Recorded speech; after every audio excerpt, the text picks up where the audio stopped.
Magazino Kinshasa na biso.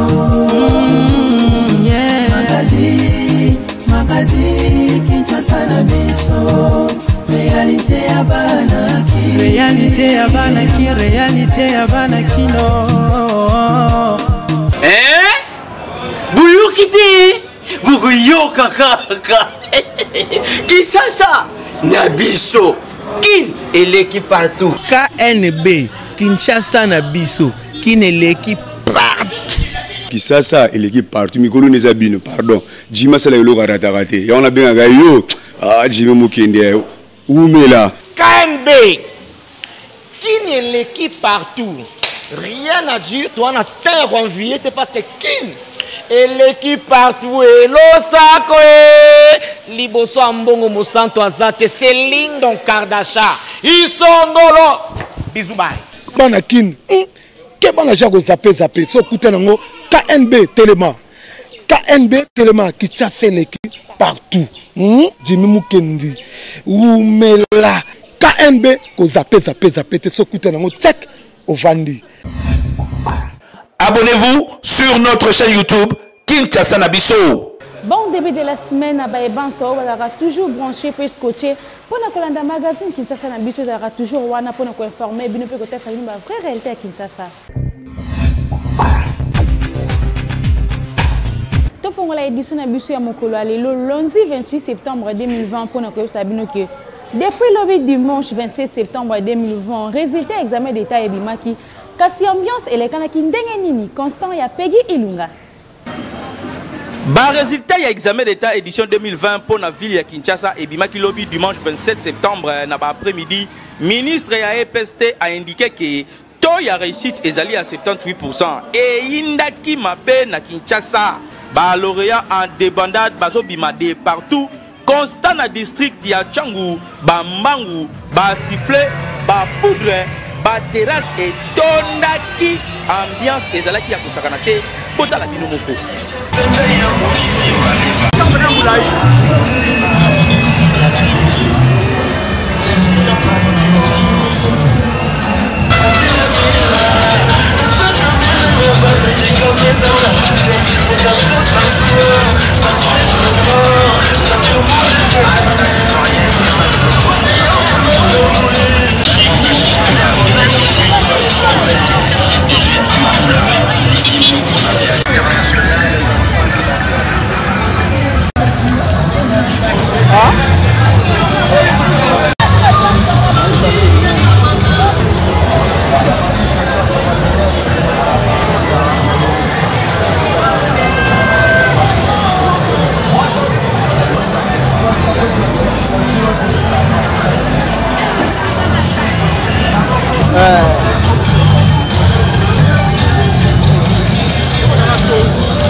On a préparé l'examen bien, en groupe, on a massa, l'école, on a fait sa biseau, moi, on va devoir, on va préparer l'examen, la biseau bien.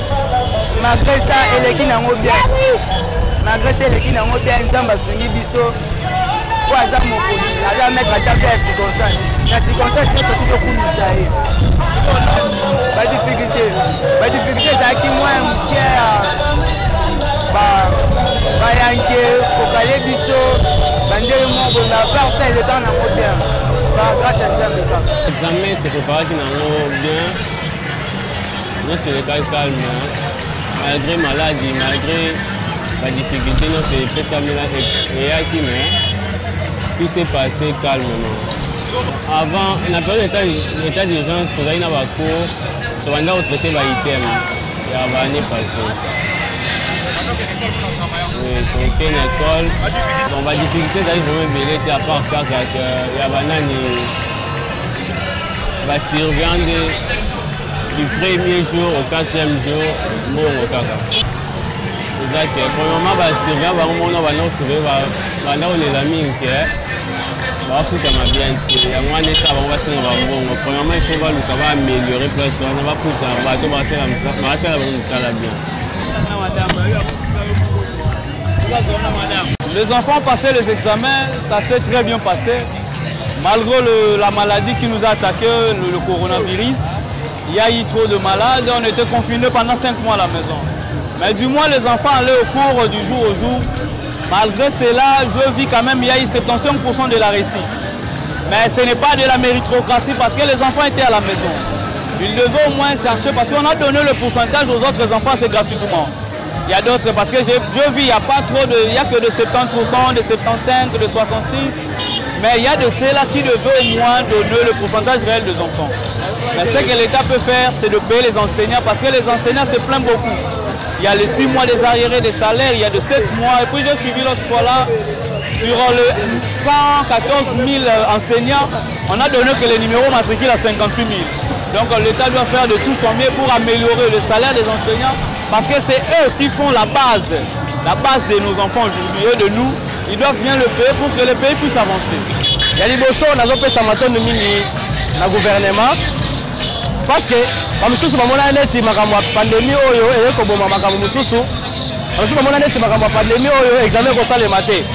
Na pesi matondo mingi et pas gouvernement pour abano tangisa batu. Abano bisa ba enseignant batangisa bana ba plana bakena baku. Tala ilo résultat ebimi. Nazo pesa peli susu nazo pesa toli na gouvernement. Yake pandémie esalemi. Toyebi ke pandémie oyo ya coronavirus eye. Et il y a une maladie de sauter. Pendant que nous sommes il faut enseigner un acte.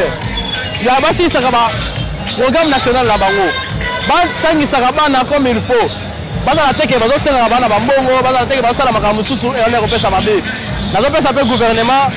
gouvernement. Enseignant comme il faut. Parce que ceux qui ont foutu l'enseignant, l'éducation n'a pas été. Les honnêtes pas journalistes, on ne peut pas engager. Nous sommes journalistes, nous sommes enseignants. Nous sommes enseignants, nous sommes pédagogie. Nous savons pourquoi les enseignants sont fracas. Nous sommes dans le gouvernement, nous sommes dans le gouvernement, dans l'enseignement. Parce que enseignant, il y a un peu de mécanisme malam.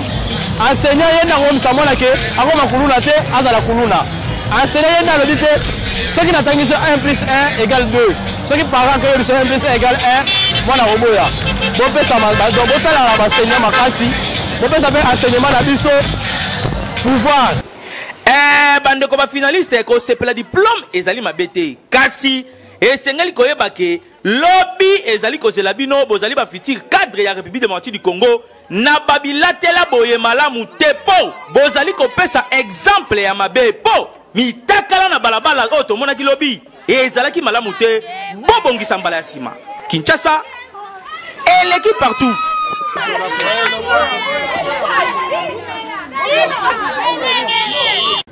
Na cadre ya activité diplomatique na ye président ya UDPS Jean-Marc Abound ayambaki monsieur John Andekier ambassadeur ya Belgique. Commentaire ya Nathan Siata.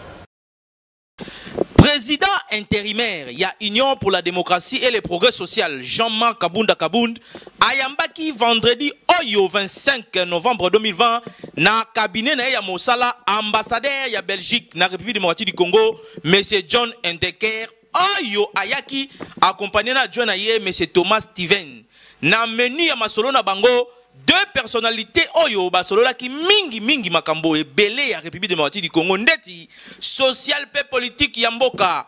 Après 90 minutes ya entretien, Melisusu ambassadeur ya Belgique na tour na ye azwaki ba réponse na ye et pas ya président ya UDPS Jean-Marc Kabound sur nyonso oyo etali UDPS parti présidentiel pour na bonne marche ya pays. Pe président Jean-Marc Kabound atalisaki na diplomate belge oyo vision ya parti na ye UDPS pour na kotia poids ya solo na président de la République Félix Antoine Tshisekedi Tshilombo.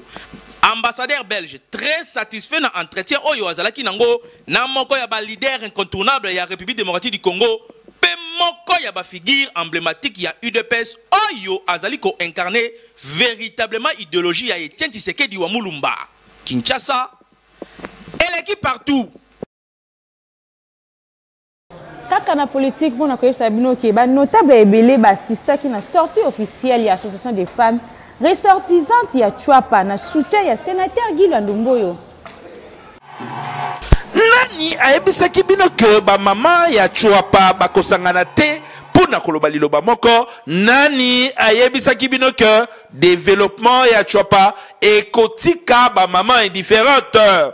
Dimanche Oyo, le 27 septembre 2020, na Kinshasa, événement ezalaki kaka moko.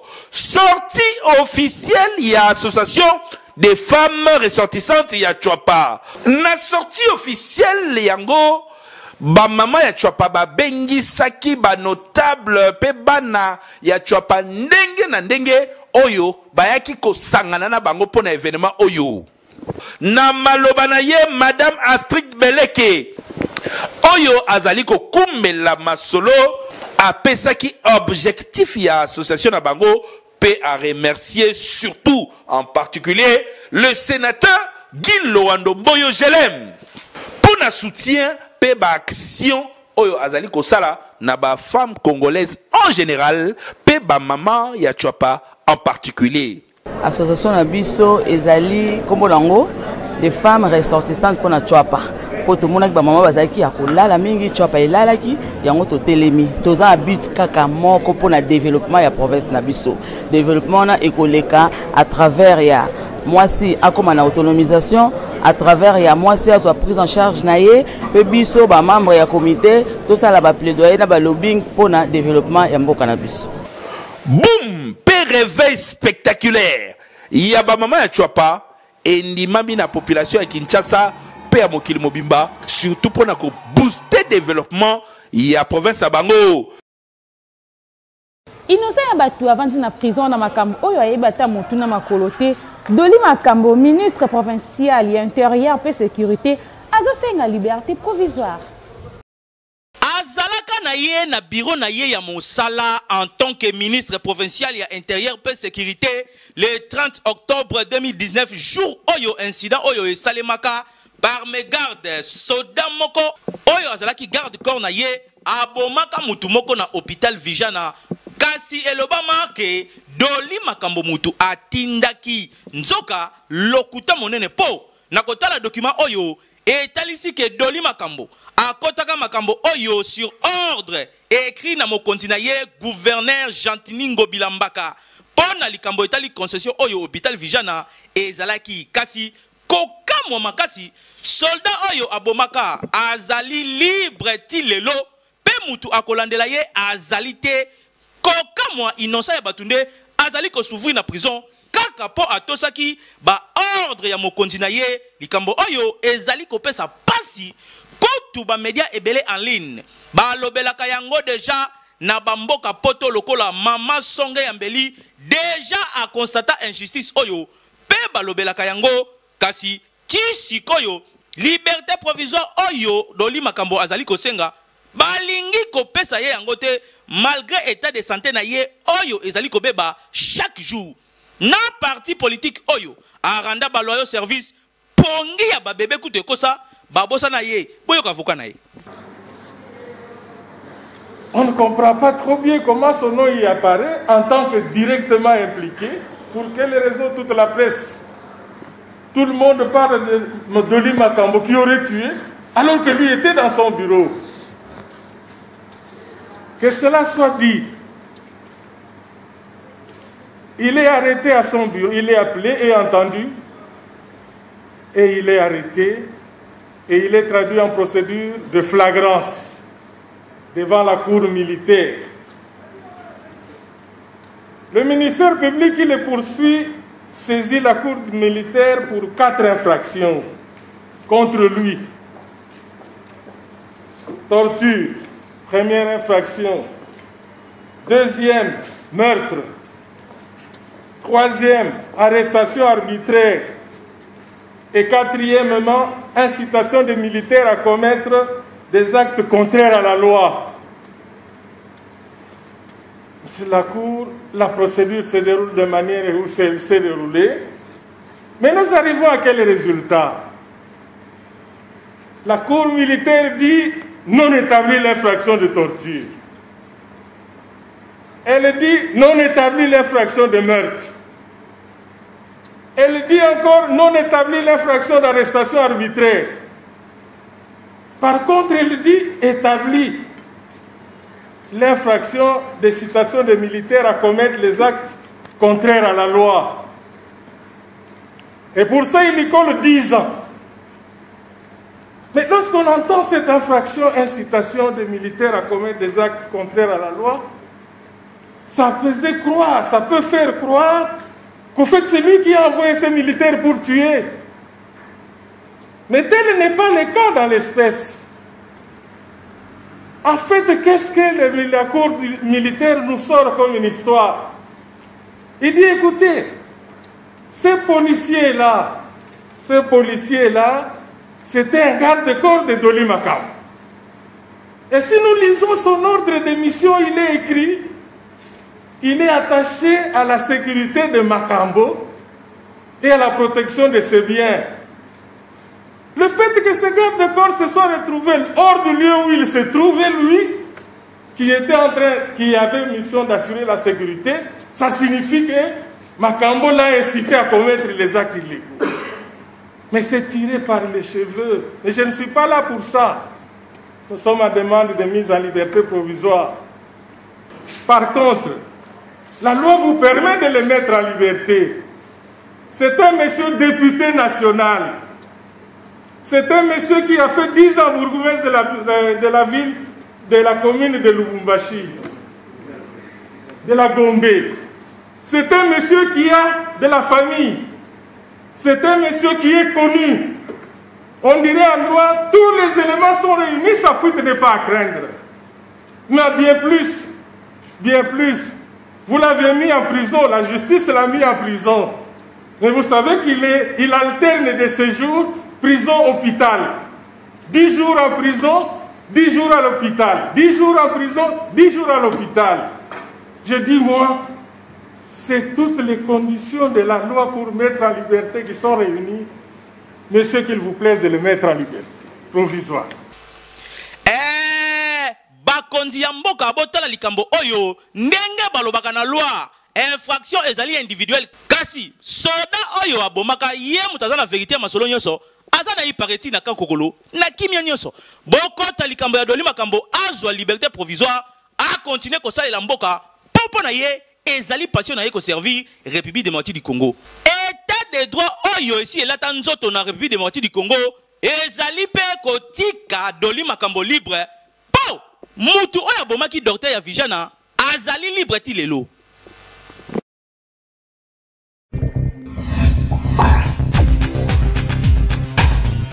Betesco Kolo Masolo alobi ki akotika bino te mingi pona bana na bino oyo balingi banda classe asali bango ba produit ya kitoko kaye ya OP stylo Simba pona kosunga bana na bino oyo balingi banda classe. Betesco toujours na souci ya kosunga peuple congolais et surtout que classe ezongi donc ba memeli bino ba kaye ya qualité supérieure pe ba stylo Simba pona kosunga bana na période scolaire oyo. Bakaye ya oyo ya Betesco yango yeye déjà sur le marché oyo ezali cartonné toza na lignée na quadrillé donc eza A5 bakaye registre yango eza lignée quadrillé ya kana magasin Betesco na Zandu okuta bakaye nyonso to ezali ya 100 feuilles quadrillé lignée ya 48 feuilles quadrillé lignée ya 24 feuilles quadrillé lignée ya 12 feuilles quadrillé lignée na bakaye registre nyonso ya qualité ya malamu ya A4 moi ya A5 tobo sanaté toza na ba stylo Simba. Stylo Simba yali stylo mungo ato kuwe isi yango ozu yango yango ezokoma. Vraiment Betesco mosungi ya mboka somba bakaye na ba stylo oyo partout na République démocratique du Congo mobimba pe na moins cher.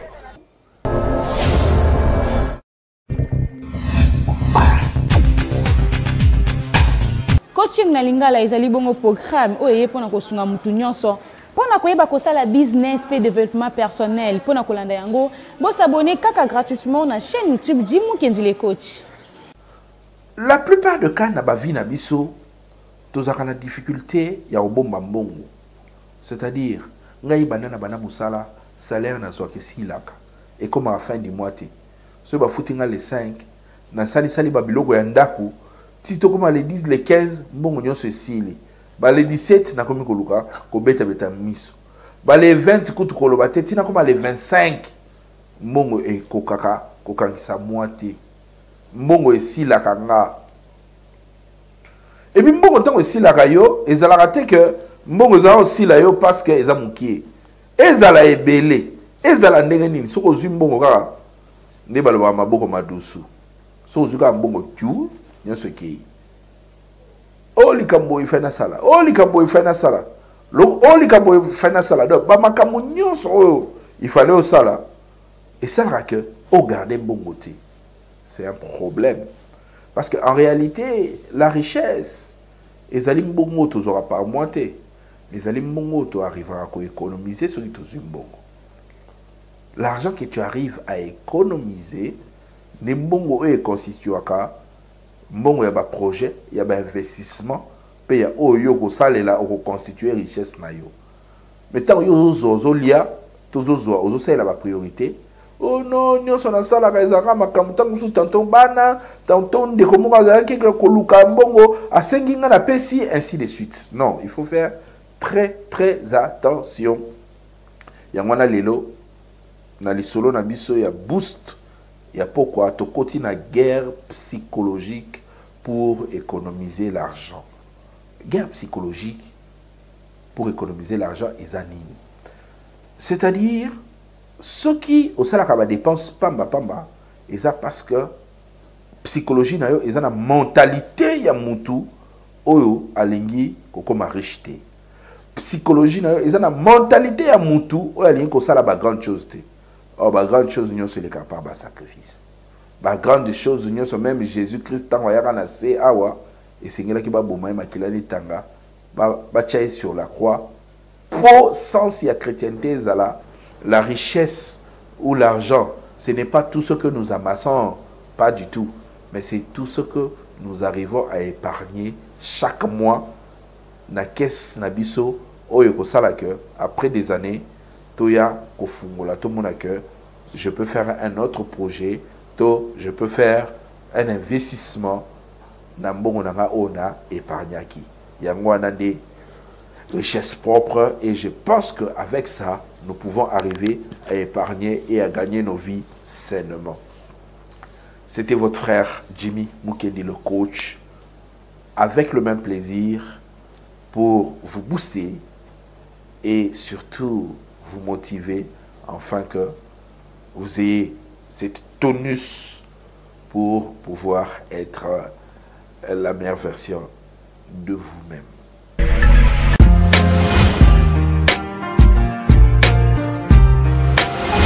Entreprises, institutions publiques et privées, ONG, partis politiques, commerçants, sachez que la communication constitue le socle de l'émergence de vos activités, produits, services et marques. La communication ne s'improvise pas, mais les méthodes et les stratégies de la communication s'apprennent. La Mouture ASBL organise la session de formation spécialisée en communication des organisations en 2 mois. Premier niveau, communication 360 degrés, les relations publiques et relations presse. Deuxième niveau, marketing marchand, marketing politique, conception publicitaire et gestion d'agence conseil en communication. Venez apprendre les méthodes pratiques de la gestion de votre organisation avec les formateurs hautement qualifiés et expérimentés. Abonnez-vous sur notre chaîne YouTube Kinshasa na biso. Merci mingi pour bozala ki tellement ebele liboso ya betandre ki na bino pona kolanda magazine Kinshasa na biso. Kasi comme bongo na suka soki bosebela ki édition ya mokolo ale lobo pesa merci na équipe relation Mombeka NB. Hervé Zaka double pour moi simba ki bongo caméra Nathan Siata na réalisation pe na coordination ya Jimu Kenzika kandenge to mesa ko esaka bino botika ka toujours côté pe branché na chaîne YouTube Kinshasa na biso. Kinshasa yo elle qui partout.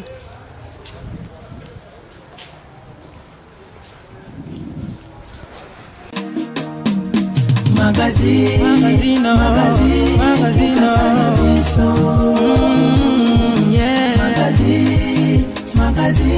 Kinshasa na biso.